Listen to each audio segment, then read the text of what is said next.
जिस विषय या शास्त्र से हमें शुद्ध शुद्ध बोलना पढ़ना लिखना आ जाए उसे व्याकरण कहते हैं। समझ में आया? व्याकरण, अगर कोई पूछता है कि व्याकरण किसे कहते हैं तो हम बोलेंगे कि जिस विषय या शास्त्र से हमें शुद्ध शुद्ध बोलना पढ़ना लिखना आ जाए उसे व्याकरण कहते हैं। ठीक है। अब इसके बाद जो होता है वर्ण। ठीक है। वर्ण किसे कहते हैं? वर्ण क्या है? नहीं तो वर्ण उस मूल ध्वनि को कहते हैं जिसके खंड या टुकड़े नहीं किए जा सकते हैं। समझे? यह वैसी मूल ध्वनि होती है जिसका जो है टुकड़ा बिल्कुल नहीं किया जा सकता है।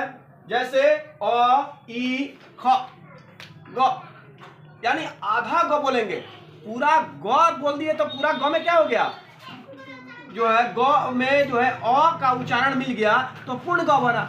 इसलिए पूरा ग नहीं बोलेंगे, हलंत लगा दिया गया है ग ह ग इत्यादि। समझ में आया? उसके बाद होता है वर्णमाला। तो वर्णमाला किसे कहते हैं? नहीं तो इस शब्द से ही आपको पता चल रहा है कि वर्णमाला यानी वर्णों की माला।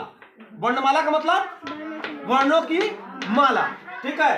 तो इसकी जो है हम जो है परिभाषा कैसे बोलेंगे कि वर्णों के समूह को वर्णमाला कहते हैं। वर्णों के समूह को क्या कहते हैं? वर्णमाला कहते हैं। समझ में आया? हिंदी में कुल 48 वर्ण है। हिंदी में कुल कितने वर्ण है? 48 वर्ण है। समझ में आया? वर्ण के कितने भेद होते हैं? तो वर्ण के दो भेद होते हैं, स्वर वर्ण और व्यंजन वर्ण। स्वर वर्ण और व्यंजन वर्ण। स्वर वर्ण, तो स्वर उन वर्णों को कहते हैं जिनके उच्चारण में अन्य वर्णों की सहायता नहीं ली जाती है। समझ में आया? अन्य वर्णों की सहायता नहीं ली जाती है, वो जो है अपने आप स्वतः से उसका उच्चारण हो जाता है। नहीं, उसे जो है स्वर वर्ण कहते हैं। ठीक है।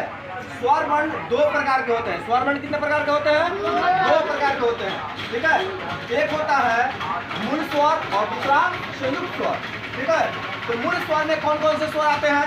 तो मूल स्वर में आता है अ, आ, ह्रस्व ई, दीर्घ ई, ह्रस्व उ, दीर्घ उ, ए और ओ। समझ में आया? और संयुक्त संयुक्त स्वर में आता है अ। ठीक है। और जो है औ। तो अ जो है ये संयुक्त की परिभाषा क्या है? जिसमें दो वर्णों का संयोग हो, दो वर्णों को मिला करके जो है एक वर्ण तैयार किया जाए उसे संयुक्त वर्ण कहते हैं। जैसे अ जोड़ ए बराबर अ, अ जोड़ ए बराबर अ। ठीक वैसे ही अ जोड़ ओ बराबर औ, अ जोड़ ओ बराबर औ। समझ में आ रहा है ना? क जोड़ अ बराबर क, क जोड़ अ बराबर क। समझ में आ रहा है ना?